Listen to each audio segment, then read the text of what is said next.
students, we are continuing our lesson number 6, that is tissue, and we have started animal tissue. हमने animal tissue में epithelial tissue complete किया, connective tissue complete किया. अब हम देखेंगे muscles और muscular tissue के बारे में. मस्कुलर टिश्यू क्या होता है, उसके कितने टाइप्स होते हैं और ये कहाँ कहाँ पाए जाते हैं और उनके स्ट्रक्चर्स कैसे होते हैं. ओके, सो मस्कुलर और muscles tissue, it is a composed of muscles fibre. Muscular tissue जो होते हैं वो मसल्स फाइबर के बने होते हैं and this fibres are elongated cells, लंबे सेल्स होते हैं. They are large in size and it contain a special proteins known as a contractile proteins. इनमें एक स्पेशल तरह का प्रोटीन पाया जाता है जिसको बोलते हैं contractile proteins. Contractile proteins helps in contraction and relaxation of muscles. ये contraction और relaxation of muscles की वजह से ही जो होती है वो बॉडी की मूवमेंट हो पाती है. और ये कॉन्ट्रैक्शन रिलैक्सेशन यानी जो पुल होता है मसल्स का और रिलैक्सेशन होता है, it's all because of this contractile proteins. So muscles tissues are of 3 type: skeletal muscles, smooth muscles and cardiac muscles. Skeletal muscles, this are the voluntary muscles. Voluntary muscles means ये ऐसे muscles होते हैं जो ये हमारे control में होते हैं. We are able to control such muscles. These muscles are elongated, लंबे होते हैं, cylindrical होते हैं, unbranched मतलब इनके कोई branches नहीं होते हैं, and multi-nucleated, बहुत सारे nucleus होते हैं, more than one nucleus होते हैं in such type of skeletal muscles. Striation are present means it shows a light and a dark band, hence they are known as a striated muscles. They get easily fatigue. Fatigue का मतलब होता है कि ये बहुत जल्दी थक जाते हैं. Easy example I will give you. आप एक दिन जिम जाते हो, एक्सरसाइज करते हो और आप उसके अगले ही दिन जो क्या होती है ये मसल्स थक जाते हैं. फिर आपको लगता है कि नहीं थोड़ा सा आराम कर लेते हैं, कल जाएंगे या नहीं जाएंगे. Why such feelings you get? Because the such type of skeletal muscles get easily fatigued. ये बहुत जल्दी थक जाते हैं. आप कुछ भी इनसे काम करवाओ तो ये बहुत easily थक जाते हैं. These muscles are mostly attached to bones. ये muscles जो होते हैं, skeletal muscles जो होते हैं, ये bones के साथ attached होते हैं. They helps in the body movement and also helps in maintain the posture. So clear about skeletal muscles? They are elongated, cylindrical, unbranched, having many nucleus. That is known as a multinucleated. And striation are present. They are also known as a striated muscles because it shows a light and a dark bands. They get easily fatigued, बहुत जल्दी थक जाते हैं, and such type of muscles are attached with the bone. Now we will see smooth muscles or a visceral muscles. The cells are long. Here also the cells are long with a pointed end. That is a spindle shape. ये cells कैसे होते हैं? ये middle में तो wide होते हैं, चौड़े होते हैं, लेकिन एंड तक आते आते ये बिल्कुल पॉइंटेड हो जाते हैं, टेपरिंग एंड हो जाते हैं. This muscles are uninucleated. इनमें एक सेल्स ही होता है. Like we have seen in the skeletal muscles, the cells were multinucleated. बहुत सारे सेल्स होते हैं, but in smooth muscles they have only single nucleus. Striation absent means it do not shows any light or a dark band, just like in the skeletal muscles, and it is unbranched and it do not get fatigue. ये muscles जो होते हैं ये थकते नहीं हैं, ये continuous काम करते रहते हैं. These muscles are involuntary muscles. ये जो muscles होते हैं ये हमारे कंट्रोल में नहीं होते हैं. They work on their own. इनको हमारे कमांड की जरूरत नहीं होती है. जैसे कि हमारा स्टमक्स हो गया, ये हमारे किडनीज हो गए, लंग्स हो गए, ब्लड वेसल्स में जो ब्लड फ्लो होते हैं, ये ज्यादा मसल्स होते हैं, ये स्मूथ मसल्स होती है, थकती नहीं है. कभी ऐसा नहीं हो सकता है कि स्टमक बोलेगा कि आज मैं काम नहीं करूंगा या आज मैं छुट्टी लूंगा. Because such type of muscles do not fatigue. They continuously work and they are involuntary muscles. They are found in the iris of the eyes, ureter, in the bronchi of the lung, intestine and blood vessels. ऐसी जगह पर ये smooth muscles पाए जाते हैं. Next is the cardiac muscles. Cardiac muscles, these are also cylindrical in shape. They are branch, as you can see here, branches है, and they have a uninucleated. एक ही nucleus होते हैं cardiac muscles में. It also shows striation, means light and a dark band, like you can see here, and it is only present in the heart muscles. Cardiac muscles और कहीं नहीं होता है, सिर्फ और सिर्फ heart में होता है. Heart के जो muscles होते हैं, that is cardiac muscles. Involuntary in nature, heart muscles are also involuntary in nature. ये continuous काम करता ही रहता है, and it perform a rhythmic contraction and relaxation. जो पंप, इसकी एक contraction और relaxation की वजह से जो क्या होता है, it helps to pump blood throughout the body. Heart जो होता है, जो contraction और relaxation की वजह से ही कि हमारी पूरी की पूरी बॉडी में जो होती ब्लड की पंपिंग होती है, और ब्लड की वजह से ही हमारी पूरी की पूरे बॉडी की एक एक सेल तक ऑक्सीजन पहुंचता है. So this is all about the cardiac muscles. So we have seen 3 types of muscles, that is skeleton muscles, smooth muscles and cardiac muscles. Now we will see the next type of tissue, that is nervous tissue. This is the last tissue in the animal tissue, that is nervous tissue. Now before going for the nervous tissue, let us see some demonstration. Now here, if you accidentally touch something hot, what do? You just pull your hand back, है ना. आपने गलती से कोई गर्म चीज छू ली है तो आप उसको तुरंत पीछे कर देते हो.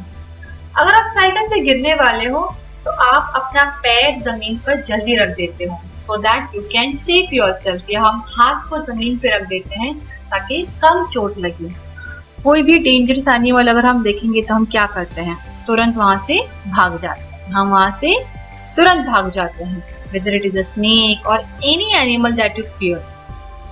ये सब क्यों होता है, ये सब कैसे पॉसिबल होता है हमारी बॉडी में? कैसे मुझे पता चलेगा कि गर्म है, मुझे हाथ नीचे करना चाहिए, या साइकिल से गिरते वक्त चोट लग सकती है तो मुझे पैर नीचे करना चाहिए, या स्नेक है तो मुझे भाग जाना चाहिए, वहां से हट जाना चाहिए? This all happens because of the nervous tissue or because of the nervous system. Take a very simple example of this computer cell. Computer में what is this? It is CPU. CPU is known as the brain of the computer. मैं कुछ भी computer में command दूं तो वो command पहले CPU में जाता है. CPU उसको प्रोसेस करता है और फिर रिजल्ट दिखाता है, एंड वो result, that result I can see in this monitor. यही होता है पूरा का पूरा सिस्टम. और ये पूरा जो कंप्यूटर सेट होता है, monitor, CPU, keyboard, mouse, this all are connected with the wire, right. Same ऐसा ही चीज हमारी बॉडी में भी होता है, जिसको हम बोलते हैं नर्वस टिश्यू या nervous system. All this cell possess the ability to respond to stimuli.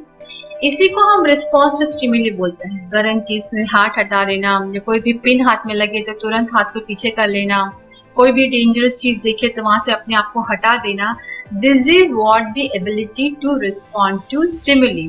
And but a cell of this nervous tissue are highly specialised. जो हमारा ब्रेन होता है ना, ये जो हमारा नर्वस सिस्टम होता है या नर्वस टिश्यू होते हैं, ये इस चीज में माहिर होता है.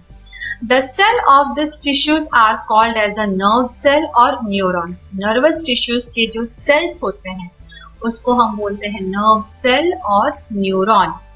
Nervous tissue stimulate and transmit the stimulus very rapidly from one place to another within the body.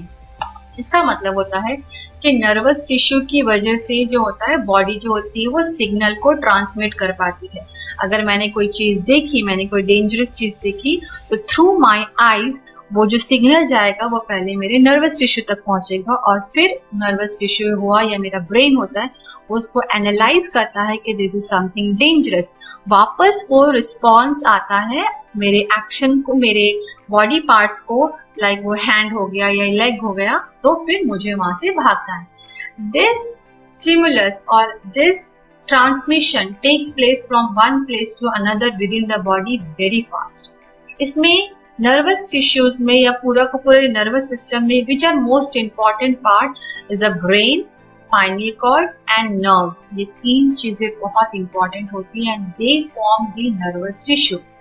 The neurons consist of a large body. Neurons हमने already देख लिया, it is a single cell of this nervous tissue.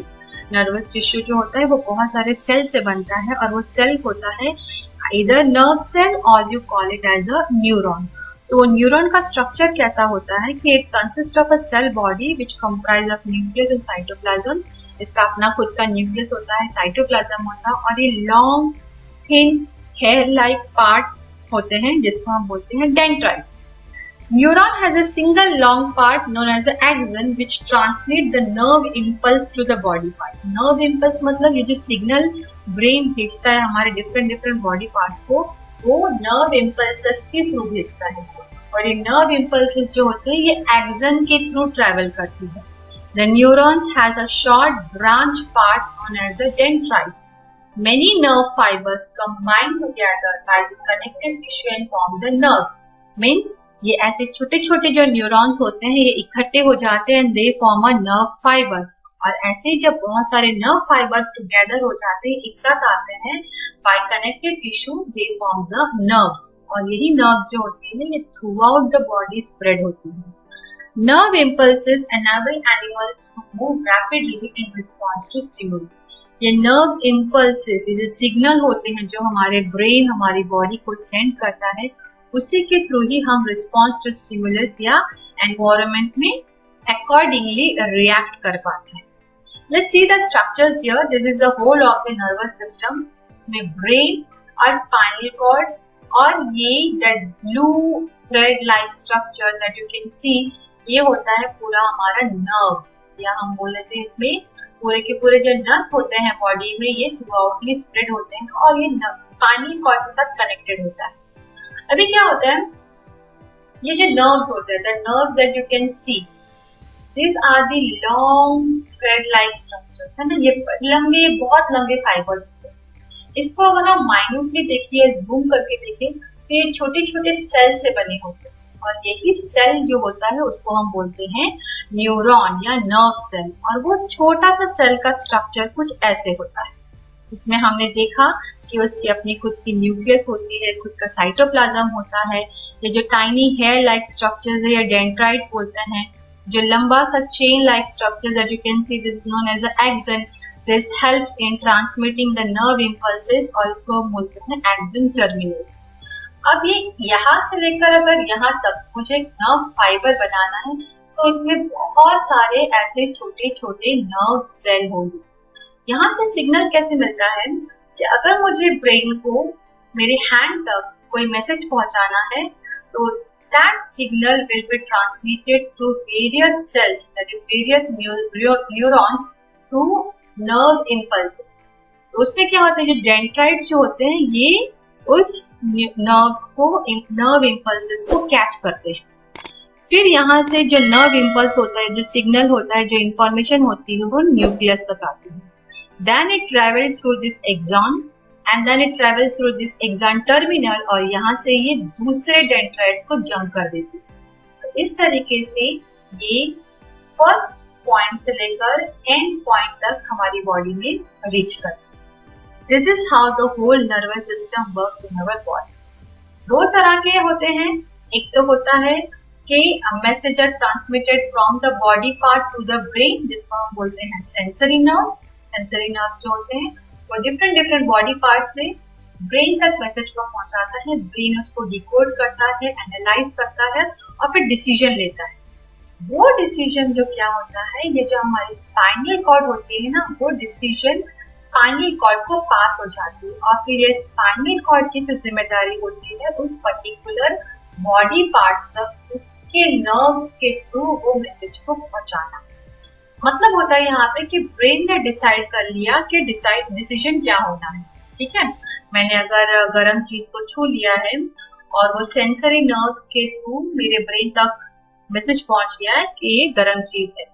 Brain ने उसको analyse किया कि this is something hot object, you may gate burn, बहुत देर तक इसे टच नहीं करना चाहिए, आपको हाथ पीछे लेना चाहिए. ये ब्रेन ने डिसाइड कर लिया, ब्रेन ने डिसीजन स्पाइनल कॉर्ड को पास कर दिया. अब ये स्पाइनल कॉर्ड क्या करेगी, वेरियस नर्व्स, जो ऐसे नर्व्स हैं जो मेरे हाथ के साथ कनेक्टेड है, उस पे ये नर्व इम्पल्सेस छोड़ देंगे, ये ट्रांसमिट कर देंगे ये मैसेज। फिर ये नर्व इम्पल्सेस जो होते हैं थ्रू दिस न्यूरॉन्स ये एक एक करके ट्रांसमिट होते रहते हैं और मेरे हैंड तक पहुंचेंगे and at that time my hand will get pulled back, मेरा हाथ जो होगा वो पीछे हो जाएगा। तो कैन यू इमेजिन ये पूरा का पूरा प्रोसेस जो होता है ना ये विद इन अ सेकेंड होता है, with in a second, fraction of second में होता है, लेकिन ये पूरा एक साइकिल कंप्लीट करता है। ये मैसेज पहले ब्रेन तक जाएगा, ब्रेन डिकोड करेगा, फिर वो हमारे स्पाइनल कॉर्ड को सिग्नल करेगा और फिर स्पाइनल कॉर्ड मेरे हैंड को सिग्नल करेगा। तो ये जो नर्वस सिस्टम होता है ये इसी तरीके से काम करता है। जितनी भी होती है डिसीजन मेकिंग वो हमारे ब्रेन में होती है। कभी कभी क्या होता है कि स्पाइनल कॉर्ड में अगर चोट लग जाती है या स्पाइनल कॉर्ड के रिलेटेड अगर किसी नर्व में चोट लग जाती है तो अगर उस पर्टिकुलर पार्ट पे, उस पर्टिकुलर बॉडी के हिस्से पे अगर कोई इम्पल्सेस ठीक से नहीं पहुंचेगा तो हमारा वो बॉडी पार्ट ठीक से काम नहीं कर पाता। सिचुएशंस आती है जैसे पैरालाइज्ड एक तरह का हेल्थ स्टेट होता है जिसमें क्या होता है ऐसे ही नर्व टिश्यू जो होते हैं वो खराब हो जाते हैं या डैमेज हो जाते हैं। तो ब्रेन डिकोड तो कर पा रहा है, ब्रेन समझ तो पा रहा है कि क्या करना चाहिए, क्या होना चाहिए, लेकिन वो प्रॉपर ट्रांसमिशन बॉडी पार्ट्स तक नहीं हो पाता है क्योंकि स्पाइनल कॉर्ड वो नर्व्स तक ट्रांसमिट नहीं कर पाता। But that situation body part do not work. ठीक है, हम देख पाते हैं, सुन पाते हैं, समझ पाते हैं, लेकिन बॉडी उसके अकॉर्डिंग काम नहीं कर पाती because that signal is not transmit. So that is why this whole nervous system is very important tissue in our body. So here we have completed our lesson.